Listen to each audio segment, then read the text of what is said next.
Hello friends, welcome back to my channel. तो आज के इस वीडियो में हम लोग प्रोपोफॉल इंजेक्शन के बारे में कुछ डिटेल में जानेंगे और ये जो प्रोपोफॉल है उसका क्या यूज है और इसे किस तरीके से बेहोशी के लिए तैयार करा जाता है, इसके बारे में हम लोग आज इस वीडियो में डिटेल में समझेंगे। तो एक क्वेश्चन आप लोग के माइंड में होता होगा कि आखिर प्रोपोफॉल में ये जो लॉक्स 2% है, ये जो लोकल है, ये क्यों ऐड करा जाता है, ये माइंड में क्वेश्चन होगा। और एक ये होगा कि प्रोपोफॉल को 6 घंटे के बाद क्यों नहीं यूज करना चाहिए। सारे मेडिकेशन की तरह इसको हम लोग एक दिन से अगले दिन यूज क्यों नहीं कर सकते हैं। तो ये सारी जितने भी क्वेश्चंस हैं, जितने भी कन्फ्यूज़न हैं, वो सब मैं आज इस वीडियो में क्लियर करने वाली हूँ। तो वीडियो में अंत तक जुड़े रहिए। तो सबसे पहले प्रोपोफॉल जो है वो IV रूट से दिया जाता है, इंट्रावेनस रूट से।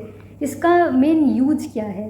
तो मेनली बेहोशी के लिए, जब जनरल एनेस्थीसिया में या फिर नॉर्मली जो है मरीज को सेंसेशन लॉस करना होता है, यानी कि अगर मान के चलिए GA में केस हो रहा है जनरल एनेस्थीसिया में, तो मरीज़ पूरी तरीके से अनकॉन्शियस होता है, बेहोश होता है। उन्हें कोई भी सेंसेशन, कुछ किसी भी चीज़ का पता नहीं लगता, ना दर्द का ना किसी चीज़ का।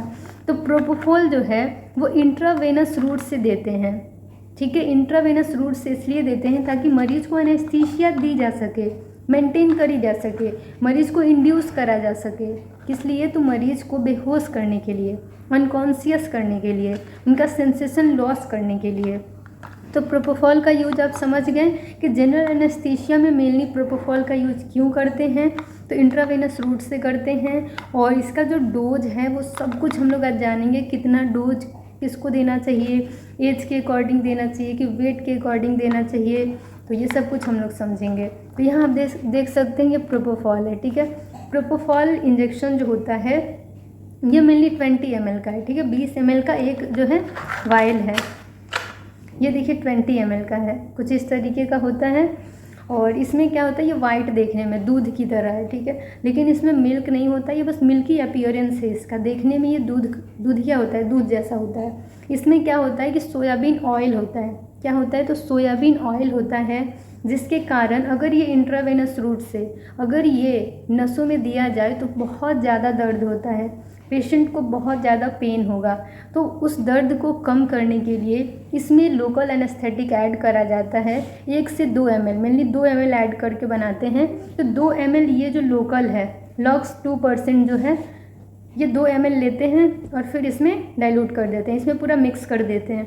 जब ये पूरा मिक्स हो जाएगा, 2% लोकल और आपका प्रोपोफॉल मिक्स हो जाएगा, तब इससे ये फ़ायदा होगा कि इसमें जो सोयाबीन ऑयल है उसके चलते तो क्या होता था, पेशेंट को बहुत ज़्यादा पेन होता था, लेकिन लोकल एनेस्थेटिक ऐड करने के बाद मरीज को दर्द कम होगा या फिर होगा नहीं। थोड़ा बहुत तो हो सकता है, लेकिन बहुत ज़्यादा हद तक दर्द कम हो जाएगा, ठीक है। तो उस पेन को रिड्यूस करने के लिए लोकल एनेस्थेटिक को ऐड करना होता है, ठीक है, क्योंकि इसमें सोयाबीन ऑयल है और वो पेनफुल होगा। जब ये नसों से जाएगा तो बहुत ज़्यादा दर्द हो सकता है पेशेंट को।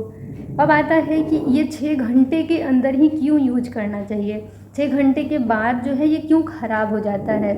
तो मेनली 6 घंटे के अंदर ही इसको यूज करना चाहिए, उसके बाद इसको डिस्कार्ड कर देना चाहिए, फेंक देना चाहिए। मेनली इसमें क्या होता है कि एग का कुछ पोर्शन होता है, ठीक है, लेसिथीन होता है। तो इसके कारण क्या है, और ये जो लेसिथीन होता है वो बैक्टीरियल ग्रोथ को प्रमोट करता है। उसके होने से इसमें बैक्टीरियल ग्रोथ हो सकता है, और अगर ये कंटामिनेट हो गया, बैक्टीरियल ग्रोथ हो गए, तो पेशेंट के बॉडी में जाने बाद उनको बहुत ज़्यादा नुकसान करेगा, ठीक है, बहुत ज़्यादा उनके लिए खतरनाक हो सकता है। इसीलिए 6 घंटे के बाद प्रोपोफॉल का यूज करना बहुत ही सख्ती से मना किया गया इस चीज़ के लिए, क्योंकि बहुत ज़्यादा हार्मफुल होगा। तो 6 घंटे के बाद इसीलिए इसको यूज़ नहीं करते, क्योंकि इसमें कुछ एक का पार्ट होता है, ठीक है, यानी लेसिथीन होता है। तो आप इसको समझ गए। तो इतना आप समझ गए कि इसको 6 घंटे के बाद क्यों नहीं देना चाहिए, क्यों पेनफुल होता है, क्यों लोकल एनेस्थेटिक इसमें ऐड करते हैं, लॉक्स 2% 2 ml क्यों ऐड करते हैं। तो इसका भी जवाब आप लोग को मिल गया। अब ये 20 ml का है, ठीक है, 20 ml का है, और इसका डोज देखें तो 10 mg/ml कितना है, तो 10 mg/ml है। तो अगर 1 ml देंगे तो 10 mg दे रहे हैं। तो इसका जो डोज है वो है 2 mg/kg, यानी कि अगर कोई मरीज़ 10 किलो का है, 10 kg अगर उसका वेट है, तो उसको कितना देंगे, 2 mg/kg। तो 2 × 10, यानी मेरा वज़न मान के चलिए 40 किलो है, ठीक है, 40 और 2 ml/kg जो है इसका डोज है। ठीक है। तो 2 mg पर kg, तो 2 mg पर kg, तो 40 किलो वजन 2 × 40 यानी कि 80 mg ये मुझे देना होगा। 1 ml में कितना है, तो 10 mg। तो इसको जो है 10 ml के सिरिंज में अगर आप लोड कर रहे हैं तो जिसका वजन 40 किलो है उसको ये 8 ml देना होगा। कितना, तो 80 mg यानी कि 8 ml।